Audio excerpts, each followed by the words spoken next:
बिस्मिल्लाहिर्रहमानिर्रहीम। अस्सलाम वालेकुम नाज़रीन, मैं हूँ एडवोकेट गुलाम यासिर खान लिगारी। आप देख रहे हैं प्रोग्राम लीगल इशूज़। आज हमारा टॉपिक अदालत हर फरीक को जायदाद नहीं दिला सकती के मुतालिक है।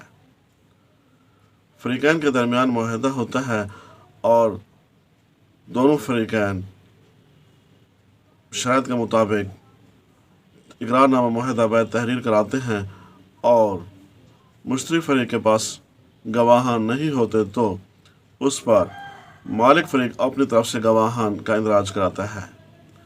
इस तरह दस्तावेज़ तकमील होती है। उसके बाद शराइत के मुताबिक मुआहदा की तकमील होना होती है, लेकिन उस वक्त प्रॉपर्टी पर स्टे था, अदालती स्टे था, इसलिए उसकी रजिस्ट्री बर वक्त ना हो सकती थी। दोनों फरीकैन ने कुछ अरसे के लिए इंतज़ार करना था। अब काफ़ी अरसा गुजर चुका था, मुख्तलिफ स्टे आते रहे। बहरहाल जो ही अरसा तकरीबन 15 साल गुजर चुका था, मालिक फरीक ने अपने गोशवारा जात चेक किए, पता चला उसकी प्रॉपर्टी बाकी है। उसने कागजात की जांच पड़ताल के बाद वही एग्रीमेंट की कॉपी निकाली और उसको पढ़ा, समझा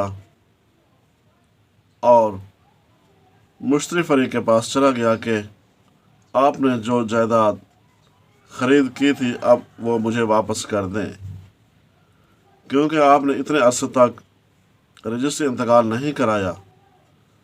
अब मियाद गुजर चुकी है, आप रजिस्ट्री इंतकाल भी नहीं ले सकते, इसलिए आप मेहरबानी करके मुझे मेरी जायदाद वापस कर दें और आपकी अदाशुदा रकम भी ज़ब्त है। मुश्तरी फरीक को यह बात अच्छी ना लगी। उन्होंने मिन्नत समाजत शुरू की,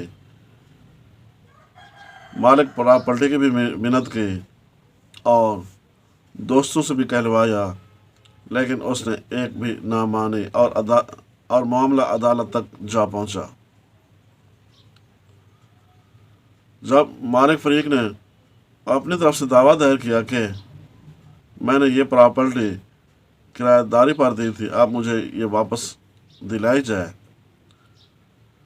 तो फरीकैन को नोटिस जारी हुए।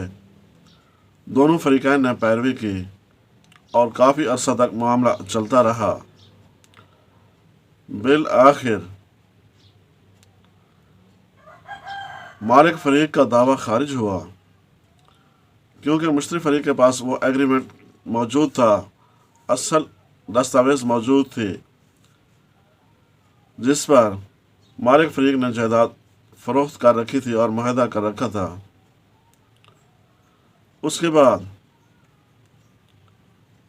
ये मामला तो ख़त्म हुआ, लेकिन मुश्तरी फरीक ने अपनी तरफ से कानूनी चाराजोई शुरू कर दी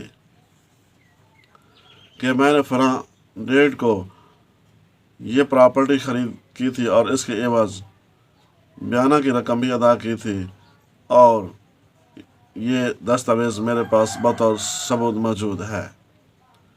ये मामला भी अदालत में काफ़ी अरसा तक चलता रहा। बिल आखिर मामला गवाहान पर पहुंचा। अब यह मरला भी तकलीफ दे मरला था, क्योंकि मुश्तरी फरीक से गलती ये हुई थी कि जिस वक्त मुआहदा तहरीर कराया था उसने अपने गवाहान का इंदराज नहीं कराया था। दस्तावेज़ पर इंदराज जो भी गवाह हैं वो फर्स्ट पार्टी मालिक फरीक के थे। अब मुश्तरी फरीक ने गवाहान से रब्ता किया तो उन्होंने एक ना सुनी और मामला बार बार पेशों के बाद मुश्तरी फरीक से मामला हाथ से निकलता जा रहा था। अदालत ने बार बार मौका फराहम किया, लेकिन मुश्तरी फरीक अपने गवाहान पेश ना कर सका। तब अदालत ने मुश्तरी फरीक को जायदाद की रजिस्ट्री दिलाने का दावा खारिज कर दिया। यानी कि अदालत की तरफ से मुश्तरी फरीक को जायदाद की रजिस्ट्री ना मिल सकी क्योंकि गवाह नहीं थे। अदालत हक़ाइक़ की बजाय सबूतों पर चलती है। जो सबूत अदालत को पेश किए जाते हैं उस पर कार्रवाई चलती है। इसलिए दोस्तों से गुजारिश है कि कभी भी ऐसा मामला हो तो सोच समझकर मुआहदा करना चाहिए और अपने गवाह देने चाहिए ताकि बवक्त ज़रूरत काम आ सके। तब तक के लिए इतना ही काफ़ी। मिलते हैं अगले वीडियो में। अल्लाह हाफिज़। पाकिस्तान जिंदाबाद।